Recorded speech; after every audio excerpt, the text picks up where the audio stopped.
Ladies and gentlemen, welcome once again to the Packernet Podcast. I am your host and resident panelist, as always, Ryan Schlip. Check us out online, packernet.com.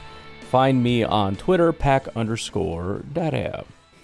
Apologies for yesterday. Had a doctor's appointment. Was about to do the podcast, and it was like 9 o'clock, and I'm like, I'm not starting at 9 o'clock. That's crazy. I'm going to bed. So, that's what I did. It's the end of the story. But I was kind of sad because I'm excited for today's podcast. So let's get the news and notes stuff out of the way. I've got a couple things that I want to look at. It's almost exclusively NFL draft related, so hopefully you're into that whole thing. And that's what we're doing. First of all, the Lions made several free agent moves. They signed cornerback Rock Ya-Sin and cornerback Avonte Maddox. Of course, if you're a Packer fan, I think that generally means you think that they're doing amazing things, and why can't we be like them? Which, of course, if we were like them and signed them, Packer fans would throw their hands up and say, what are you doing, Gutekunst? These guys suck. Which is the situation. They were not in a great spot as far as defense as a whole. The cornerback situation was really not good, and so they've signed so far 3 cornerbacks. One of them is quite good. 2 of them, not so much. So there's that situation. The Vikings also added free agent wide receiver Rondale Moore. Rondale Moore was a second-round pick out of Purdue. Very small receiver, 5'7", 180 pounds. He hasn't been a very productive receiver. His best year was his rookie year, where he had 467 yards and 1 touchdown. This past year, he had not even this past year. He didn't play this past year. In 2023, he had 352 yards and 1 touchdown. He has 1,200 yards and 3 touchdowns in 3 seasons, and he did not play at all in 2024. He's a very smaller-sized slot receiver. So Vikings are, in fact, making moves. But as I hope we've learned by now, making moves doesn't mean making yourself a better football team, which is the claim. Everybody else is getting better. This is a nothing move. Significantly less valuable than Mecole Hardman. Found this little note online from Fantasy Points. It's just kind of sitting here, so I might as well go over it. They looked at Christian Watson's separation score. Don't know how they quantify it, but it's pretty fantastic. On go routes, he is in the 100th percentile in separation, which is just, I'm telling you, this is exactly what I saw in his rookie year when he just sailed past everybody when he went deep. Just flew right past people. Ugh, the injury thing is just the worst. On in routes, he is in the 84th percentile in separation. On crossers, 98th percentile. Slant routes look like they're also very good, but he didn't do it enough to qualify for being put in the percentile range. Sounds like maybe something we should utilize more often. Out routes, hitch routes, post routes, and corner routes, especially corner routes, not quite as good. Corner is the only one that's kind of bad. That was 5th percentile. Out routes, 57th, so still above average. Hitch route, 54th, and then post route, 40th. But go routes, in routes, crossers, and slants. So have him run straight ahead or have him kind of come across the field is sort of where he excels. Hopefully this matters for some reason or another, because at some point he's going to actually stay healthy and be a big part of this offense, because I want that to be a thing kind of desperately. What else we got? I think one more non-draft thing. Aaron Rodgers. Aaron Rodgers is or was at the Steelers facility, so he flew into Pittsburgh, had to sit down with everybody. Apparently there is no deal in place and nothing impending, but obviously noteworthy, and it makes sense. I mean, this is probably Rodgers' last chance. I don't know what other teams are out there that might be. From what we've heard, it's either Giants or Steelers. I would think Rodgers would have to be shockingly desperate to stay in the NFL if he goes to the Giants, and so this might be a, I don't know if you'd call this a hard sell from the Steelers or a hard sell from Rodgers trying to, hopefully give him a chance, but if I had to guess, it would be from Rodgers to the Steelers. The only reason I could see it being a thing where the Steelers would want it is, like I said, I think Tomlin is kind of staring down the barrel here a little bit. He's obviously a very respected coach, one of the more respected among players, but the team has been floundering, and I think people are ready for a bit of a change, a little bit of more of a fresh direction, and potentially applies to the GM too. I don't exactly know that whole situation, but when you get desperate, you start looking for some instant relief, and they don't have a quarterback right now, and they're not going to end up with a quarterback, which means without Rodgers, your hope of getting to the playoffs is about as close to zero as you can get. So I don't think it's a good fit. I think there's way too volatile of people. On the other hand, I mean, you kind of, I don't want to say they're a quarterback away. I think they might have a little bit more than that, but I mean, you bring in a guy that's, he's not peak Rodgers, but I don't want to pretend he's garbage. He could easily be a top 10 quarterback. Could easily not be that at all, but could be that. You got wide receivers. You got some stuff on defense. I don't know. Maybe it buys you some time. I don't know. I don't know what to say. I still think retirement is the right option. But I also understand being Aaron Rodgers and saying my legacy is not going to end with the frickin' Jets, which is why you shouldn't have gone to the Jets to begin with, Aaron Rodgers, but, that's neither here nor there at this point. But okay, I think that's it. Let me do a once-over on my million tabs that I don't need right now but can't get rid of. Why don't we actually start with this? So I've been going through a bunch of Tony Pauline stuff. I've got one more article here. This is from Cal, William, and Mary Pro Days. I got to add that overall to my notes. Maybe we'll go through that today. Maybe we won't. I don't know. But he did a mock draft.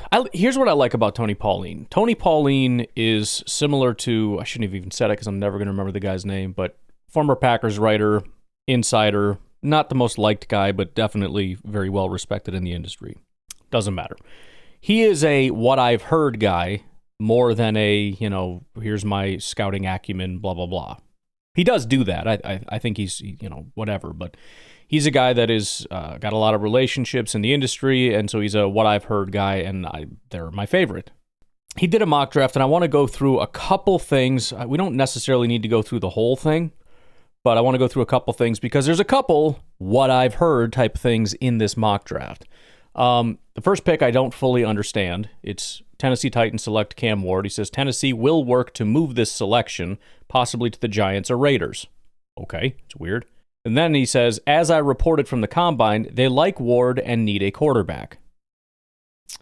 Okay, but you just said they're going to move the pick, and then you had them pick the Titans. So I don't fully understand. There's two conflicting things here. They will try to move the pick, and then I guess, but they like Ward and need a quarterback. I don't know. You figure out what that means. Cleveland Browns, he has taking Travis Hunter. Nothing necessarily earth-shattering here, but kind of says the obvious, with the exception of why not quarterback, but the obvious being when Myles Garrett got re-signed, that changed everything, and so they're going to go in the Travis Hunter route. Giants, Abdul Carter, nothing interesting. Here's one. New England Patriots at 4 take Armand Membeau, offensive tackle out of Missouri. He says, the Patriots have shown an incredible amount of interest in Membeau since the Combine, and he's definitely a Mike Vrabel-type blocker. Go ahead and circle that one, double, triple underline that one, all right? He has the Jaguars taking Mason Graham, nothing super insightful outside of Graham is one of the safest players at the top of the draft and fills a need on defense. He has the Raiders taking Teteroa McMillan, and then the Jets taking Tyler Warren, tight end out of Penn State. Here we go. I loathe making this pick considering the other options available, but everything I've heard points to the Jets being infatuated with Warren to the point that they are trying to set up multiple meetings with the tight end. Double, triple underline. Jalen Walker to the Panthers, nothing super insightful outside of this pick will be defense. He has the Saints taking Shedeur Sanders. Only kind of insight here is that Kellen Moore makes it more realistic. I'd have to look a little bit into that pairing and schematically why that works, but we'll just take his word for it. Chicago Bears, not surprisingly, Ashton Jeanty. This one, there's nothing insightful about what he says necessarily, but this is about as much of a lock as you can get, assuming he's available. And I would even go so far as to say, if Ashton Jeanty is not available, I would say it's not out of the realm of possibility that they go with Omarion Hampton at 10. First of all, Hampton seemingly is moving up the rankings. I've heard some people say they would put him ahead of Jeanty. It's one of those outlandish things, but you hear outlandish things at sort of the front end of, things like Hampton going not only first round, but inside the top 20, maybe inside the top 50. The reason I say that is this is very much a promises made, promises kept situation. Like I told you a long time ago, before the start of free agency, the plan is build up the interior offensive line to give the Bears a run game to support the quarterback. That's the plan. Okay? Promises made, promises almost kept. Build up the interior offensive line. They went 1, 2, 3 on it in the interior. They got all 3 replaced. The next step is a running back. Now, yeah, you can wait, but what the heck is the point? Why wait? If this is the entire identity of your team right now, is running the ball really well. If Ashton Jeanty is not there, and they could possibly even trade up if it's this serious, but let's just say that he's not. He goes to the Raiders at 6 or whatever. Why would you risk losing Omarion Hampton by going into the second round and going, I don't know, we'll go get Quinshon Judkins, or maybe we'll get Scatabo in the third round. Like, you're not going to do that. You can't get, 75% of the way to your plan, which is being executed to perfection, at least within your idea of what we need to do, which, again, they're executing what they need to do well. I kind of disagree with them going in the right direction, but that's irrelevant. In fact, it might actually be the right direction, because they don't seem to be saying we need to help our quarterback. They're saying, screw the quarterback, let's help run the ball better, and then hopefully that just means we have to use him less. But that was kind of the thought that I had. As much as Omarion Hampton continues to climb, I would say the Bears are 100% taking a running back, probably Ashton Jeanty. If he's not there, first of all, watch for the Bears to even possibly trade up for him. If he's not there, I would not be stunned if it's Omarion Hampton. They could go tackle, because that continues to improve their offensive line and sticks with the vision and all that stuff. But I don't know. I wouldn't be super shocked. Maybe they try to trade back and get him, but I don't know if they're going to bother risking it. 49ers tackle Will Campbell. Cowboys, they have Michael Williams, which is slightly uncharacteristic, but it's there. Dolphins, Will Johnson. Colts, Imanwari. Falcons, James Pierce. Doesn't really say much outside of he's a good scheme fit, which is fair. Cardinals, Tyler Booker. Bengals, Kelvin Banks. Seahawks, Luther Burden. It's kind of interesting because you could borderline call Luther Burden, well, maybe not. I was going to say kind of a Emeka Ibuka comp, but I think he's a little bigger. I don't know. Doesn't matter.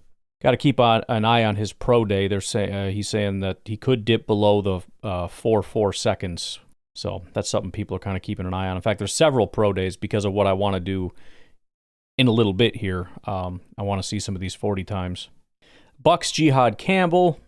Broncos, Emeka Ibuka. Steelers, Kenneth Grant. Chargers, Colston Loveland. And then Green Bay Packers, Walter Nolan. He says, a lot of people believe this pick will be Derek Harmon, but Nolan is rated higher on my board. So this is one of the things where, no offense, really respect the heck out of the guy, but I'm more interested with the first sentence than the second sentence. A lot of people believe this pick will be Derek Harmon. Now, who those people are, as far as, is he just talking about other people doing mock drafts whose opinion I don't care about? Or is he talking about the people whose opinion I care about that he's kind of like, that's his insider information? That to me is more interesting, although I really like Walter Nolan, would be happy if that was the pick. And don't disagree that he would be higher on my board as well as Derek Harmon. Has the Vikings taking Tyleik Williams, Houston, Josh Connerly, Rams, Jahdae Barron. Not sure if there's a ton. The only thing I thought was kind of funny on here was Detroit took Shamar Stewart, edge rusher, so he fell pretty far. I thought this was funny. Stewart needs a lot of work in his game and must transition his athleticism into football ability, yet he has a ton of upside. I'm sorry, but if that's Shamar Stewart, you're going to have to tell me how he made it past Brian Gutekunst, okay? Because that sounds like Brian Gutekunst all day. In fact, one of the things I'm working on that probably won't do today because I want to do more prospects is trying to utilize AI to get comps. So building out scouting reports and then having it say, who is this, essentially? And take a wild guess who Shamar Stewart is. It's given me 2 to 3 outputs. It started off with 2. I bumped it up to 3, but for this guy, it was 2. Take a wild guess. Top of the list, with not even close, Rashawn Gary. But we don't need to go through the rest of these. There's not a whole lot of what I've heard aside from the top, and that's usually how it goes. Most of the rumors are way up at the top, probably because that's where most of the investigation is. That's where the media cares about. That's why hopefully you guys enjoy watching my coverage or Clayton's coverage or some of the YouTubers' coverage a little bit more. Number one, because it's Packers-centric, but even more than that, one of the most annoying things about watching draft coverage is the first 5 picks happen, and then they spend the rest of the draft talking about the first 5 picks all over again. Whenever there's a break, they want to go back to the quarterback that was taken. Oh, you want to talk about? Let me ask you about Shedeur Sanders and the blah blah blah. No, that pick is over, bro. The Packers are on the clock right now. Can we stay focused for a little bit? Freaking people drive me nuts. But why don't we take a break? I've got one little note here about the draft, and then we'll kind of launch into this little project I've been working on. We'll be right back. So we got a little note here. Speaking on the 40s and Free Agents podcast, Daniel Jeremiah said that a source told him, quote, the Giants had a presence at every single Colorado game this year, unquote. The obvious implication being the Giants are very seriously looking at Shedeur Sanders. Doesn't mean they've decided that they want him, but there's a very good chance that that would end up being the selection if things don't go their way. And it makes sense that you'd want to do this anyway. You probably want to get up to 1 to get Cam Ward. What if you can't? Quarterback is the absolute most important thing. You want to make sure. I mean, it might even be they currently don't want Shedeur Sanders, but they need to be sure. And so they need to be there. They need to be communicating and all kinds of good stuff. So, but it's worth noting. If they don't end up getting up to 1, there's still a pretty decent chance that they end up going that direction. Another note here. This is via Zach Jacobson actually, but Easton Butler posted this. The Packers are hosting Tennessee edge rusher James Pierce on a top 30 visit. So that's the second time that I've heard, anyways, of a top 30 visit, and both of them are first-round pick edge rushers. Really not super surprising. Again, it doesn't mean they're making the pick. They need, better assessments on these things, but there's a lot of edge rushers, and they want to make sure that they have a good beat on who they want, how bad they want them, what they're willing to do, et cetera, et cetera. But let's be honest, it's really not surprising considering the need at pass rush and the need to get it right and the need to just do it. They might not go this direction. If there's a run on edge rushers and, they end up, maybe they don't like James Pierce and he makes it to us. Okay, I'm not drafting him. But we'll use that word again, there is some urgency here to get this right. And I think it's probably what they want to have happen if I had to guess. I want to pull up another thing here. This is just kind of what sparked my interest in this topic. It's really not the main point, but I'll talk about it anyways. The Athletic did a NFL staff mock draft where all the writers for that team contributed to a mock draft, and that would mean presumably Matt Schneidman. Yeah, it was Matt Schneidman did the Packers pick, and by the time it turned around to 23, he had the Green Bay Packers selecting Matthew Golden, wide receiver out of Texas. Here's what he said. The Packers will be without their best deep threat in Christian Watson for at least a half a season. Because of a torn ACL suffered Week 18, their best chance to replicate this ability is to take the top off the defense is by taking Golden.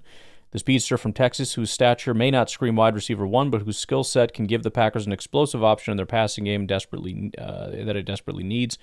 Green Bay's top 4 wide receivers are all entering the 3rd or 4th season, so the pipeline needs replenishing in case more than one leaves in free agency. The drought is finally over as the Packers take a wide receiver in the first round first time since 2002. And as I had mentioned when I talked about this 2 nights ago or whatever on Packernet After Dark, it really just started to click for me because at first I watched Golden, and this was a while ago, but I watched him and I just didn't get it. I wasn't really feeling it. And then some of the routes that he ran, some of the stuff that he did, it wasn't like obviously it wasn't the most obvious thing. It took me some time, but you watch it and you're like, you know what? That's pretty good. And he started to grow on me more and more and more. And then you get the 4.29 speed, and, I had used the robot previously to kind of just go through these guys quickly, and one of the things I wanted to know is, where are they a slot guy? Are they an X? Are they a Z? What are they? And they categorize him as a Z receiver. And with that 4.29 speed, that makes sense. And that's essentially what we would characterize Christian Watson in our offense, as a Z receiver. And so you look at it and you say, okay, what if you had, maybe he's not quite Christian Watson speed, but you go and solve that. But also he could end up being your best just overall receiver on the team with his route running. So he's not your X, but he is your Z and he is your number one. And then you still have Jayden Reed / Mecole Hardman, presumably, working slot and all that other stuff that they do. And you'll have Wicks and Dobbs fulfilling more of that X role. And everybody moves all over the place, and it's, a lot of chess pieces and all that. But that, generally speaking, that's kind of what you're dealing with. It really started to make sense to me. And then I just had a little thought. I said, okay, because the main reason we need a guy like Matthew Golden, well, it's schematically for the offense. I won't say it's the main reason, but one of the drawbacks of not having Christian Watson, I think, is that it encouraged teams to run man coverage more often. And so I just thought to myself, well, how good was Matthew Golden against man coverage? It's kind of two different questions, but the question still arose in my mind. And I thought, you know what? Why don't I just kind of do what I did before and pull up a bunch of different characteristics and then see which ones check those boxes? So I got height, weight, drop rate, 40 time. I added miles per hour, but I haven't done that yet. I want to do that. And then 2023 and 2024 man coverage grades, because I didn't want it to be just a fluke, like one year you did it and the next you didn't. And I kind of drew some relatively arbitrary lines, but for man coverage, I wanted it to be above a 70. And then for 40 time, I didn't really draw a line here yet, but it kind of depends, right? Because I guess we don't necessarily need this person to be a Z receiver, so it really doesn't actually matter, although that would be somewhat intriguing. Does somebody check that box as well? But for drop rate, I just said anything below 10%, which you could probably tighten that up a little bit, but just for the sake of it. For weight, I did above 190 and above. And then for height, 5'10". Actually, it's 5'11". 5'10" might be fine. We can broaden this. But really, it's just who can we identify as guys that can do the job? You know what I mean? And we'll kind of skip to Matthew Golden since we started with that. Matthew Golden doesn't check the box. If we sort this list by 2024 man coverage grades, he ranks 49th just among this year's crop of wide receivers. This isn't like all of college football. There are 82 wide receivers, and he ranks like 49th or 50th or something. And he is outside of that 70 or above. In fact, if we look at last year, he had a 61, this year a 65. So if you're looking for a 70 grade, receiving grade, in man coverage, he didn't cross that in either of the 2 years. Which receivers did? And this is, you can feel free to start looking at some of these guys. And this is what I want to do. I want to create a list for us to go through of wide receivers and kind of where they rank, et cetera, et cetera. And we'll kind of leave it a little bit more broad, a little bit more open. In other words, some of these I have checked off as don't really check the box, but we'll discuss it anyways. What I don't want to discuss are players that really just didn't even come close to checking the box, especially the man coverage in 2024. So let's start with our first interesting prospect, and that is Traeshon Holden out of Oregon. Remember, Packers spent a lot of time and a lot of resources looking at the Oregon players. Now, Holden is currently consensus 314, so you're talking most likely undrafted free agent, but he spent 3 years at Alabama, 2 years at Oregon. This past year was his best year, had 718 yards and 5 touchdowns.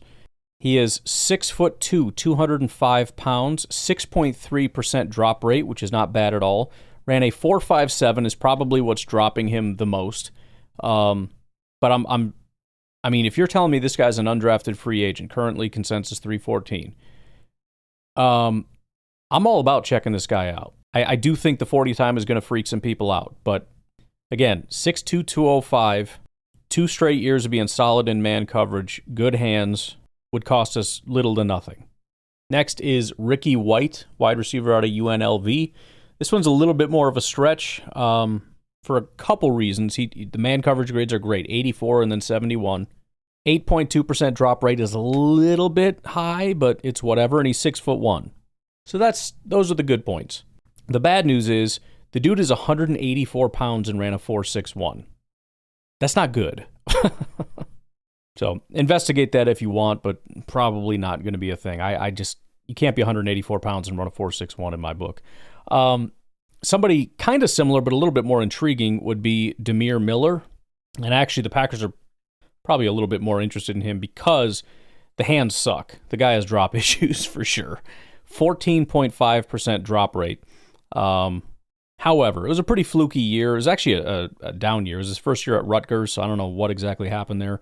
But his career drop rate is 7.7, so we'll cut him a little slack. I don't know what his Monmouth stats were, so I don't have a 2023 man coverage grade, but 71 against man coverage at Rutgers. And maybe the most interesting thing, he's 5'10", 181, so he's smaller, but he runs a 4.36. So, I mean, if you're looking for speed and can beat man coverage, again, he's a little smaller, but, something to think about. Then we got somebody that I am supremely interested in, as I said, friend of my cousin's and whatnot, so we've been tracking his career for a little while. It's DK out of Florida. He checks almost every single box, but in 2023, his man coverage grades, it was a 55, which is not good, but he got that up to a 71. His other stats, 6 foot, 196, 8.7% drop rate. Again, a little bit higher than you'd like it to be, but still not bad. 4.34 speed. So Mr. Chimere Dike did spend 4 years at Wisconsin. He does have a almost 11% career drop rate. So, I mean, again, Packers probably love him, which is good. But, man, yeah, you got to he's 6 foot and a half. So we can call him 6'1", 196 with 4.34 speed and a 71 man coverage grade. If you can overlook the drops a little bit, that is a supremely intriguing prospect to me, not just because of bias. Currently, again, by the way, at 233. So we're looking 7th round to undrafted free agent territory. A little bit further up the prospect list at 117, Ty Felton, wide receiver out of Maryland. His 2 years against man coverage were good, not great, 73 and 71. He's 6'1", runs 4.37, so again, blazing fast individual. The only knock against him is that he's 183, but even that I don't think is the end of the world. You got a 6'1" guy running 4.37 and can beat man coverage. He had 1,200 yards and 9 touchdowns in his final year in Maryland. So Ty Felton is absolutely somebody I'm going to be taking a closer look at, along with DK, who, I honestly haven't even watched him yet. I got to see if I can find some stuff on him. But that brings us to another guy that actually checks every box, once again, similar to Trayshawn Holden, but this guy's much higher up the board at 120, actually one spot after Ty Felton, but Torrey Horton. Torrey Horton, Colorado State, 6'2.5", 196 pounds, 3.8% drop rate. His career is 5.7, but that's still fantastic. 4.41 speed is plenty fast. 76 and 72 grades against man coverage. He also has phenomenal PFF grades, 2 years at Nevada, 3 at Colorado State. His last 3 at Colorado State, 79, 88, 82. His receiving grades, 80, 87, 81. He did end up getting injured this past year, so that's something to look into. It's why he's cut short, maybe even a slight decline, although all 5 games were pretty phenomenal. But his 2 full years at Colorado State, both of them around 1,100 yards and both of them 8 touchdowns. So absolutely somebody that I'm going to be looking into that I think would make a ton of sense. Brings us to a pretty popular prospect by the name of Jack Bech out of TCU. He only has one knock against him. In 2023, his man coverage grade was 63.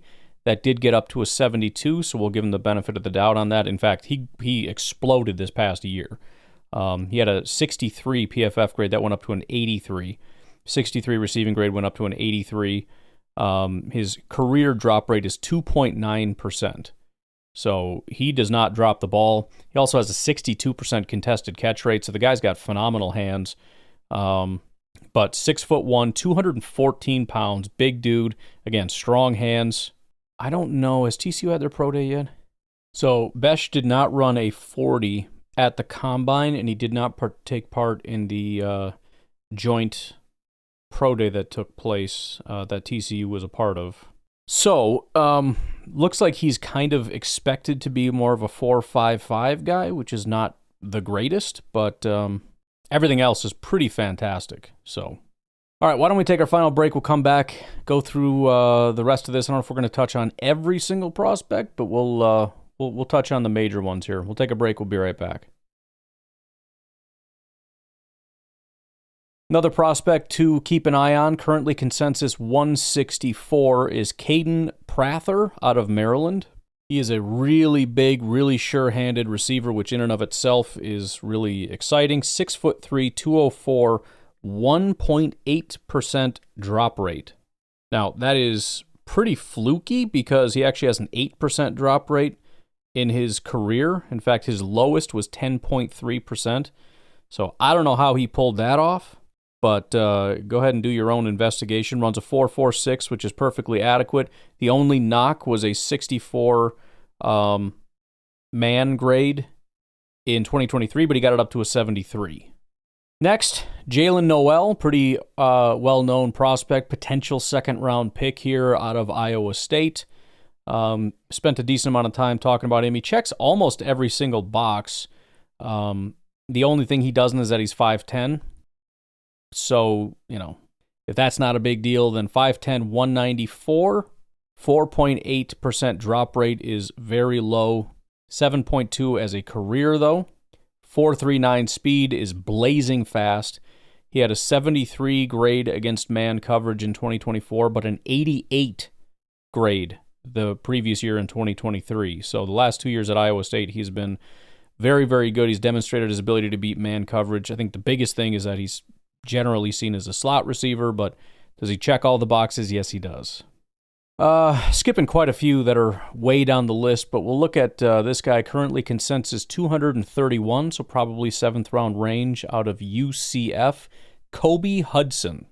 The drop rate is the only knock against him. It's at 11.3%, and to make matters worse, that is shockingly consistent. His drop rate as a career is 12.1.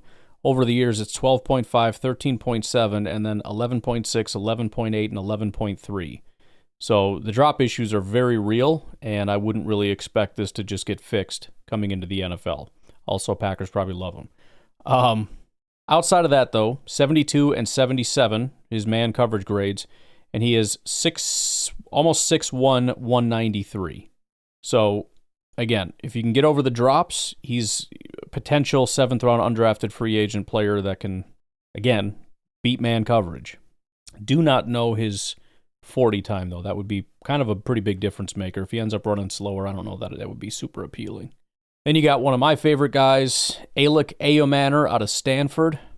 6'1.5", call him 6'2", 206, 8.7% drop rate, 4.44 speed. His only knock being a 65 man coverage grade in 2023, but he got that up to a 77. I'm all in on Mr. Ayomanor. At 200 overall, Keandre Lambert-Smith out of Auburn, 6'1.5", 190 pounds, 5.7% drop rate, runs a 4.37 40, and had a 77 man coverage grade. The only knock against him is that it was a 68, but I mean, that's basically a 70. Pretty much no knocks against Keandre Lambert-Smith as far as what we're looking for. His career drop rate is a little bit higher. It's at 8.8%. However, His first 2 years were his worst, and it's gotten better pretty much every year. 16% as a rookie, went down to 11%. His next 2 years were 7 and 8, and then his final year was 5.7. So there has been quite a bit of improvement with his hands. Next guy needs no introduction. It's Luther Burden, pretty much a lock first-round pick. He checks every single box. He is 6 foot, 206 pounds, 4.7% drop rate, 4.41 speed. Had a 90 man coverage grade in 2023, down to a 79 the next year. So, again, my concern is more so with him being more of a slot receiver, if that is what the expectation is. He also does not have blazing speed. He's more of just a good route runner type, but very good against man coverage, there's no doubt about it. Another 7th-ish round prospect, Ja'Cory Brooks out of Louisville. Not the most appealing prospect, but 6'2", had a 71 grade and then a 79 grade. I also do not know his 40 time, so this would need to be quite good. But, the negatives here are he's 184 pounds and has a 10.3% drop rate. I'm looking at the wrong guy here. I was like, wait a minute, no, it's not. I was looking at Luther Burden. Ja'Cory Brooks, his career drop rate is 10.6. So 10.3 this past year, 10.6 as a career. In fact, it was 2023 he didn't play very much, but it was a 25% drop rate, 11% 2022. So drops are an issue, and he's a little bit of a smaller guy at 184. Tez Johnson, another wide receiver out of Oregon. Again, Packers spent a bunch of time there. The biggest knocks, and we talked about this recently when we talked about the Oregon guys, but small, very small. He's under 5'10", 5'9" and a half-ish, 154 pounds, which is ridiculous. But 3.5% drop rate, 4.51 speed is stupid. I can't with these 154-pound guys running 4.5s. But 3.5 drop rate, 90 in 2023, and about an 80, a 79 man coverage grade in 2024. I can't see any scenario where that happens. Another well-known prospect, Jalen Royals out of Utah State. He's another one of the guys that does check every single box.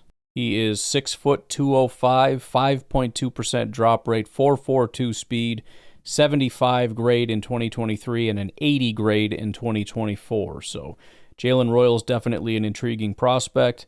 Looks like he missed a bunch of time last year, so look into that scenario. But he's a young guy at 22. Had a really good year in 2023. Was off to a really good start in 2024, and then presumably ended up getting hurt of some kind. You have to look into that. Emeka Egbuka is next on the list. By the way, if you couldn't tell, I'm going in order from lowest to highest 2024 grade in man coverage. He had an 81 man coverage grade, but the only thing that was against him was a 69 grade in 2023, basically a 70, so it's not a big deal. But 6'1.5", 202, 5.8% drop rate, 4.5 speed, and again, probably more of a slot guy. I don't know if anybody really cares, but again, he's more of just a good route runner, and I don't think he's going to be an X. So he's not your X receiver. He's not your Z receiver. I don't know. Hopefully tomorrow we'll do some of the comps, and that actually gets me much more excited about Emeka Egbuka. When you see some of the names, sometimes you kind of go, yeah, I guess I just don't care. That brings us to consensus 169 out of Illinois, Pat Bryant. He does check every box. 6'2", 204, 1.8 drop rate, 4.61 speed, which that actually would be, I didn't mark any negative 40s. That would definitely be a negative. You want to be sub 4.6 in my opinion, but 4.61 speed, 70 man coverage grade in 2023, 82, 81.5 in 2024. Big dude, kind of broke out in 2024, 22 years old. He's worth a look, I would say, if you're talking 4th, 5th round or whatever. Another really undersized guy that's maybe worth looking into is consensus 253 out of Colorado, LeJohntay Wester. 5'9", 163, running a 4.46. Again, if you're 5'9", 163, you better be 4.3s, but whatever.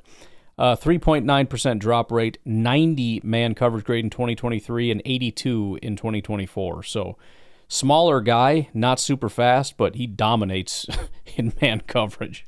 That's going to be a guy that'd be fun to watch for sure. Another 7th rounder. Apparently all wide receivers in the 7th round. It's a broad brush, 7th round. Somewhere around the late 200s. Nick Nash, wide receiver out of San Jose State. Checks every single box, although pretty slow. 6'2.5", 203 pounds, 5.5% drop rate, 4.57 speed, 78 grade in 2023, 82 grade in 2024. Had a big-time breakout year. Looks like he's been in college for 6 years, so he's going to be up in age a little bit. I don't have his age handy. Doesn't look like he really started until 2023, so year 5, and then year 6 was his first breakout year. So for 4 years, he really didn't do much. Year 5, he played, but had a 68 grade, and then year 6, 85 grade, 87 receiving grade. So checks most boxes, but he's going to be old and not super fast, and that's not my favorite combination. Might as well add this guy. He's at 303. Another Ole Miss receiver. And since I'm kind of on an Ole Miss hype this year, I'm just going to do it. His only knock is that he had a 65 man coverage grade in 2023, but everything else is pretty solid. 5'11", 196.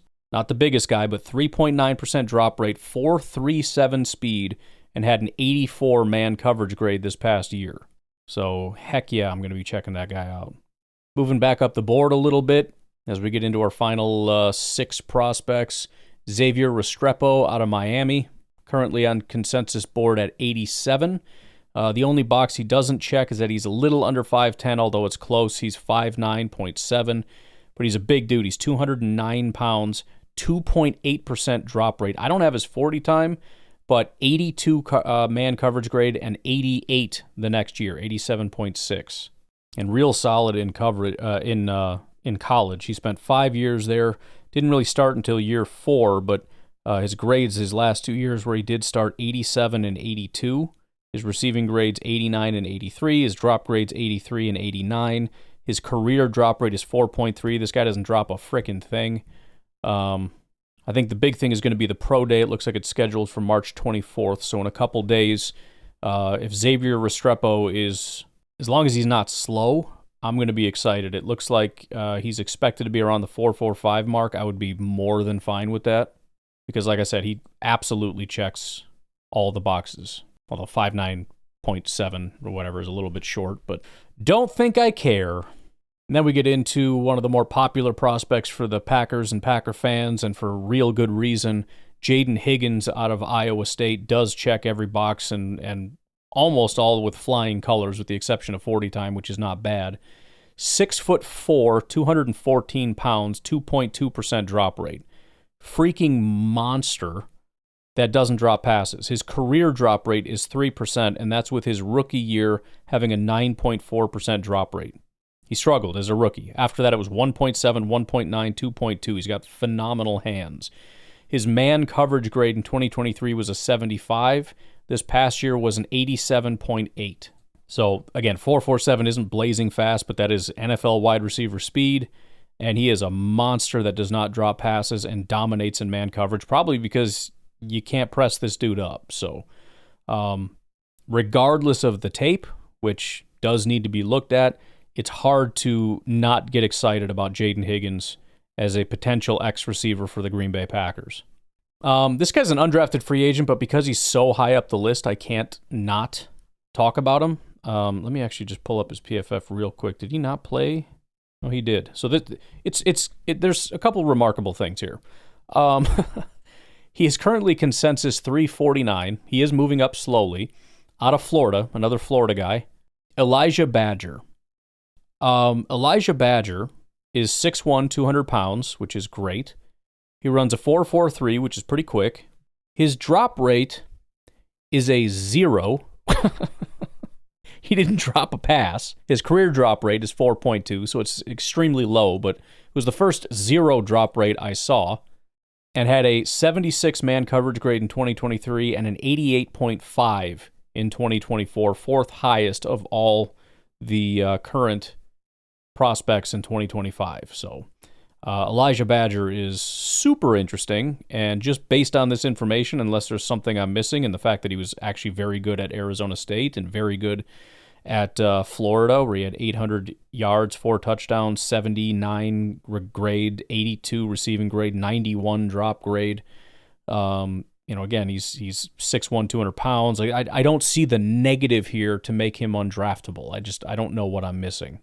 I would be surprised if he doesn't get drafted, but maybe I'm missing something. I don't know. But I mean, guy ran a 4.43. What is the problem here? I have no idea. He's doing something wrong, and I doubt it's his route running if you can't man him up at all. At number 3, probably not super surprising, is the man, the myth, the legend, Mr. Tetairoa McMillan. He is currently consensus number 9 overall, consensus number 1 wide receiver, 6'4", 219-pound freaking monster, 7.7 drop rate, 91.4. I think he was number 1 last year. 91.4 man coverage grade in 2023, 89.1 in 2024. You cannot cover this man. I think he had, what was his 40 time? Was it like a 4.48 or something? I think it was another one of those where it's like, as long as, if you can crack 4.5, we're beyond happy with you. Yeah, 4.48 is what he ran at his, looks like it's disputed. Jordan Schultz reported unofficial time 4.48. Draft Network's Ryan Fowler 4.46. Whatever, I'm putting 4.48 down. At number 2, Consensus Big Board's 148th prospect, Kyle Williams out of Washington State.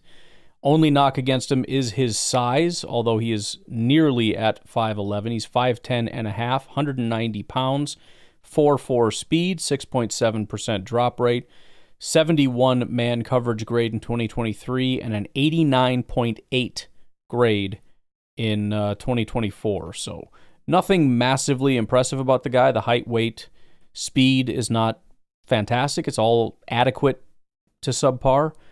Drop rate is adequate, maybe slightly better than adequate.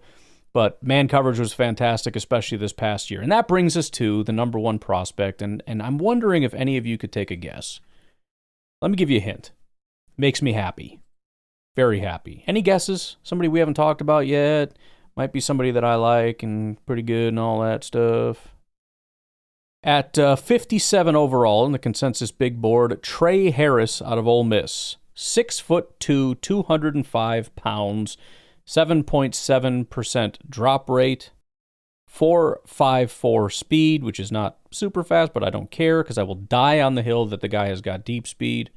84.3 man coverage grade in 2023, 95 PFF grade in 2024.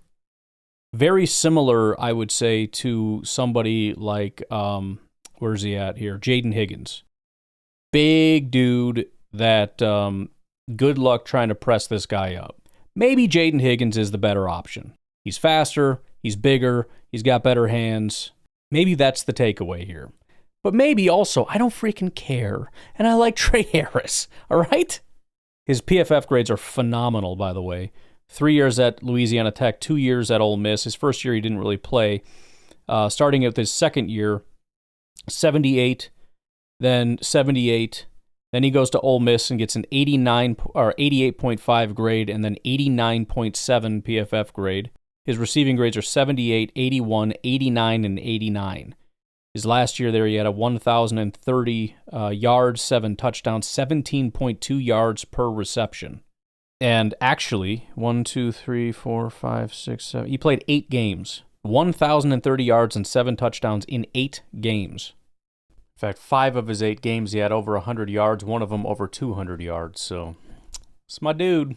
All right, I'm going to get out of here. Got some guys for you to check out, so go ahead and do that. I will talk to y'all later. Have a good one. Bye-bye.